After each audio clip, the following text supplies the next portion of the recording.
L'ancien traversier est toujours accosté au port de Québec. L'an dernier, la Société des traversiers du Québec avait donné le navire à la Société Apollo en même temps qu'un chèque de 2 millions de dollars. La STQ l'a acheté, ils sont fait avoir. Je veux dire, on sait tous que c'est pas... Ils n'ont pas eu un cadeau, là. Puis nous autres non plus. L'organisme s'est vite aperçu que cette somme n'est pas suffisante et demande donc l'aide des paliers gouvernementaux pour obtenir 500 000 $ supplémentaires. Il y a toutes sortes de problèmes qui étaient arrivés de plus, de l'amiante. La STQ ne savait pas, eux autres non plus. Personne n'est au courant, mais c'est nous autres qui avons subi les avaries. Il y avait 100 chambres là-dedans. Là. 100 chambres, ça en fait de l'amiante à défaire toutes sortes de cochonneries. Une fois décontaminé, l'Apollo sera coulé au large de Godbout pour en faire un récif artificiel pour les plongeurs.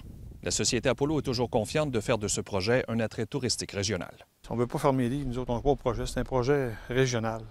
Il y a du monde qui va venir plonger, puis c'est pas juste Godbout qui va en profiter, c'est des petits villages à côté. Bécomo va en profiter. Ça va monter à Port-Cartier, Sept-Îles. C'est un beau projet, puis le gouvernement, présentement, le provincial, ont de l'argent pour développer. La COVID-19 a aussi modifié l'échéancier original. Ça allait bien au début, mais là, après ça, là, ils ont toutes sorti les équipes au mois de fin mars ou début avril. Tout est arrêté pendant 2 mois et demi.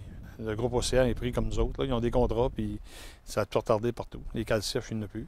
Voilà, en cales sèches, on réserve pas ça comme un taxi. Jusqu'à présent, la moitié du travail prévu a été effectué sur le navire. La caractérisation du fond marin de Godbout, où sera coulé le navire, a été complétée la semaine dernière par des plongeurs de l'Aquarium de Québec. André Normando, TVA Nouvelles, Godbout.